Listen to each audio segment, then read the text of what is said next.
Welcome to the Fishing Guide Podcast. I'm your host, Brad Wiegmann, and I'm just going to start this show out and say the last 2 times that I had this dynamic duo on the show, they won the tournament the next day. So I'm not trying to jinx anything, but third time's a charm. Yeah, you're right? pretty good luck, Brad.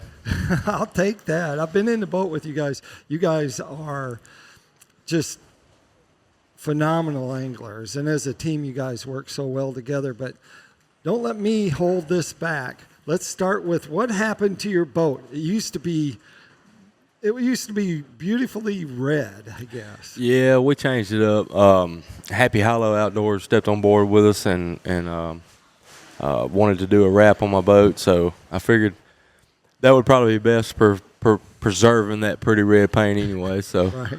We covered it up, and now we're camouflaged with a big Happy Hollow sticker on the side. So I saw we got some film of that today. That thing will flat out run too. oh yeah, she's fast. Yeah, Yeah, she's fast. But then you went and did that. But what happened to your truck?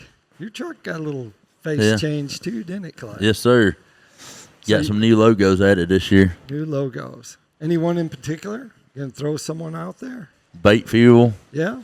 Halo Fishing, and they got a new bait out called the Nano Vibe series, different models, Right. new crappie bait. Yeah. So you're using those? We're using them, sliders, several different jigs, and always them minnows, hence the name you gave me, the Minnow Pimp, That's last right, year. Minnow Pimp. That's right.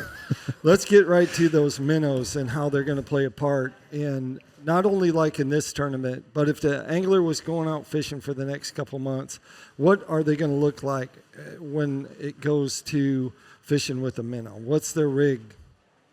It kind of depends, man. I mean, I'm a minnow guy. I think that if a crappie don't eat a minnow, he's not going to eat anything. Now, like today or on the lake as it's fishing right now, you may not need a minnow, but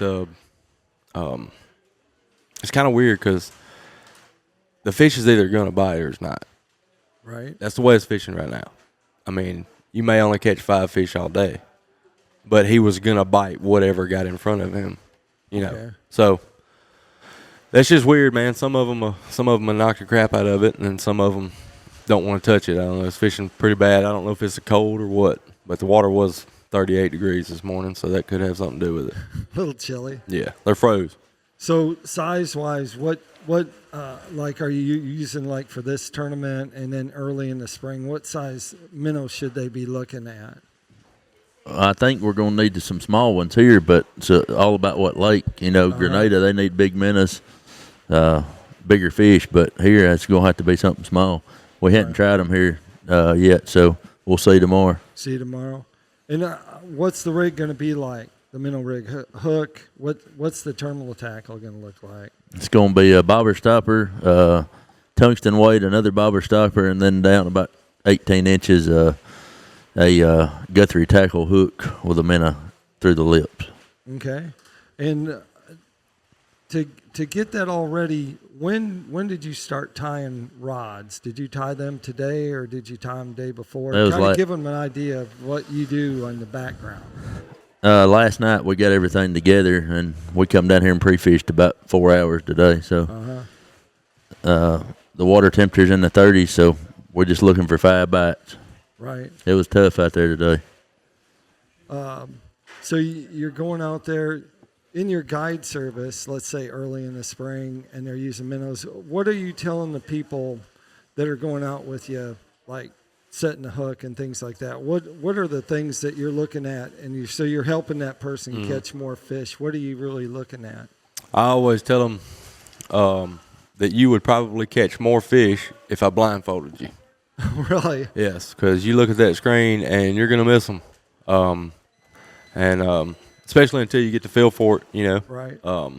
As far as setting the hook, 95% of the fish that are missed in my boat is because people did not set the hook. Really? I yank them.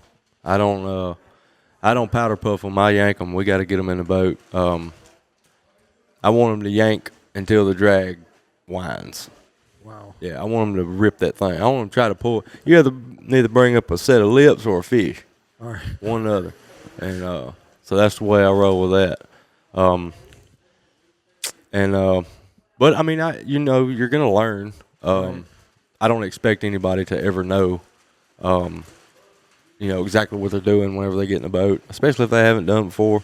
It is a learning curve, but the fastest way to learn is to. I feel like I'm a pretty good teacher. I had some guys this last week up at Sardis that never seen live scope before, and they caught their limit in an hour and a half both days. Wow. So, so they did pretty good. I mean, it's intimidating to a lot of people, but if you just listen, put your ears on, then you'll do good. And the people that do the best are usually women and kids, and that's because they don't really have a care in it. Right. They don't have any bad habits. Right. They don't have no bad habits. They've never done it before, So they listen and they pay attention, typically more than the big prideful men do. Right. So for people that don't know, as a team, when they're crappie fishing, someone usually in this case, JoJo's fishing up in the front, and then Clay's in the back there taking care of things. Tell them how that lays out in a day. Like when, let's just say after he catches his first fish, then your work really starts, doesn't it? Yeah, and sometimes he'll have 3 or 4 back here flopping around. I got to try to catch up with them. Like you was in the boat on Poverty Point. I was bleeding like I've been in a fight or something. But that all goes with, then you weigh them. Tell us, go through the steps of. So the first one he catches, we weigh it, put it on lock the weight in, put a coil tag on it, a fin clip on the bottom where it'll sit down and not be floating, so it'll stay alive. And then we got to do that for 5 times when you get your best 5, and then you want to usually keep an extra one or 2, and then it's just the culling process from there. Right. And so hopefully culling happens tomorrow. If we're culling fish, I think we got a pretty good shot of winning this thing. Right.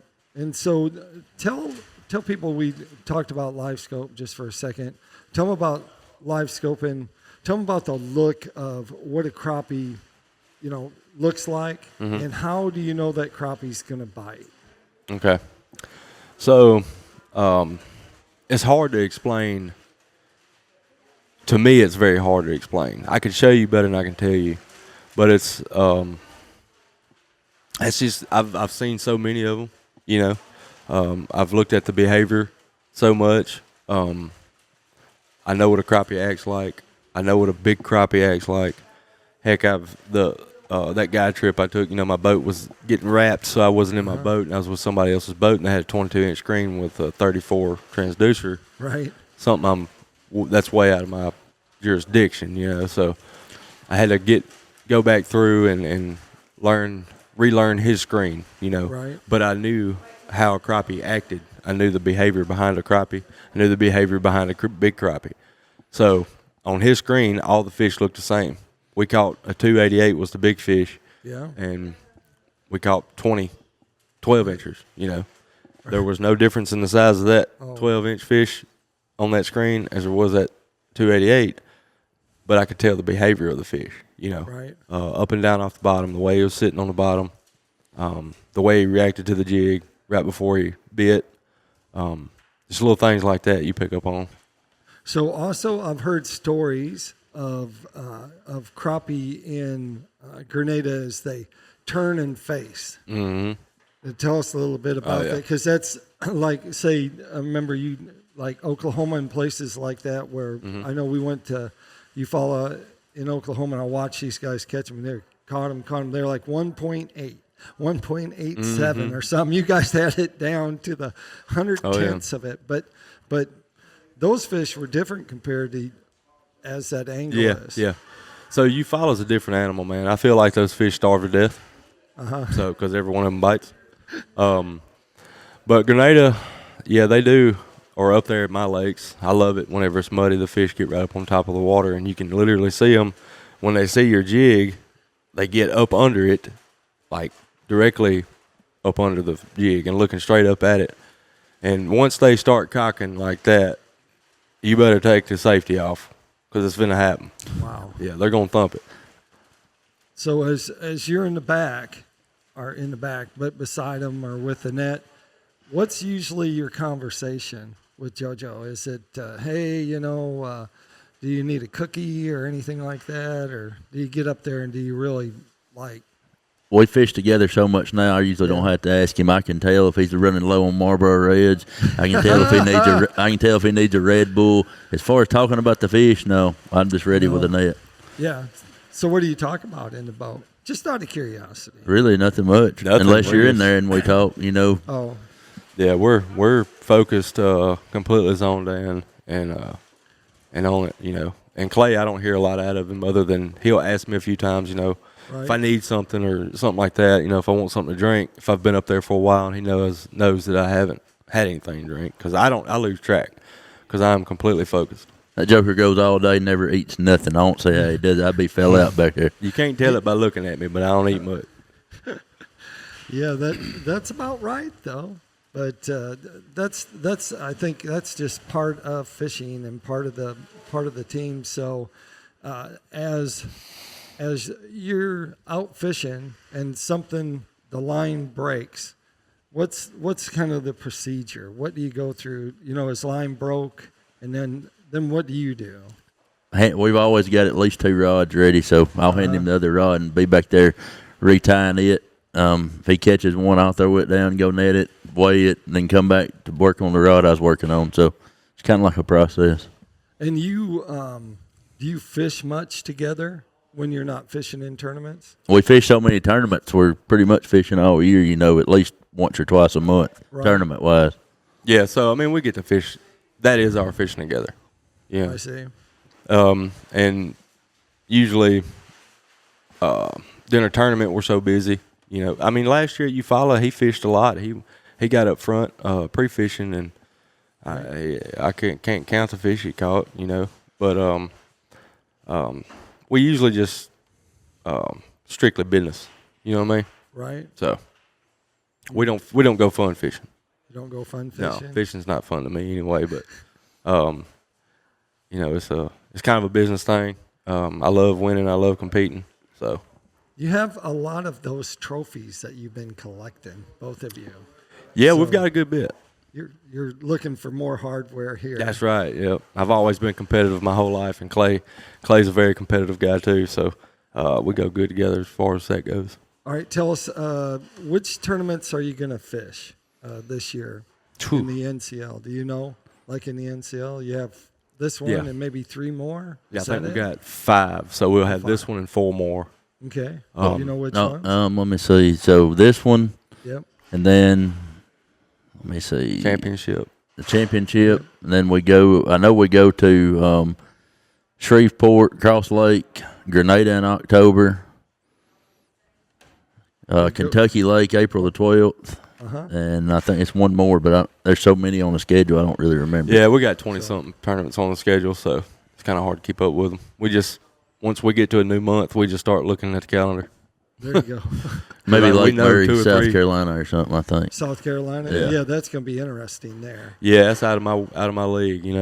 I fished a few years back. I fished Dale Hollow. It's probably one of my most prized tournaments that I've fished. Wow. That's Crystal clear water. Yeah, Never- not your forte. is it? I'm chocolate milk kind of guy. That's I don't fish clear water, and went up there and ended up getting 3rd. So Wow. that's out of everything that I've accomplished. That's up there. All right. One last question. What are you going to do to prepare for the tournaments the reservoirs that you haven't been to yet? Are you going to do Google Earth, or are you going to do something like that to at least have an idea? Definitely, Clay stays looking, man. He stays on the maps Okay. all the time. But we're definitely going to be looking at the maps, looking at different contours of the lake and stuff like that. But lakes that we haven't been to, we're going to have to go and pre-fish more. Okay. All right. That takes us to Tackle Time. Tackle Time sponsored by PICO Lures. PICO Lures has a complete line of hard and soft baits, so you can check them out there. I happen to know someone who has some PICO crankbaits. Yes, sir. And we are going to find out how that turns out. I think you're going to have a good time in the summer when you start pulling those. You're going to be pulling in a lot of fish, and the crappie like it. So we'll come back with you, and we'll find out what your favorite colors are and some things like that. That takes us to that. Jojo, if they want to find out more about you, or they want to go on a guide trip, where would they go? You can find me on Facebook, Tri Lake Guide Service, or you can find me online at trilakeguideservice.com, or you can just call or text me, 662-230-4223. It's my cell. All right, Clay, how about you? They want to catch out some more. I know I'm always checking you out on Facebook, so. Yes, I'm always in Tennessee working at the school, SRO. Right. It's where the SRO that Big Mike Jones calls me came from. That's right. So I'm always there, Lawrence County High School, protecting the kids, and usually in the summertime I'm on Wilson or Pickwick fishing. All right, sounds good. Like I always like to say, make sure you keep your hook sharp, your lures in the water.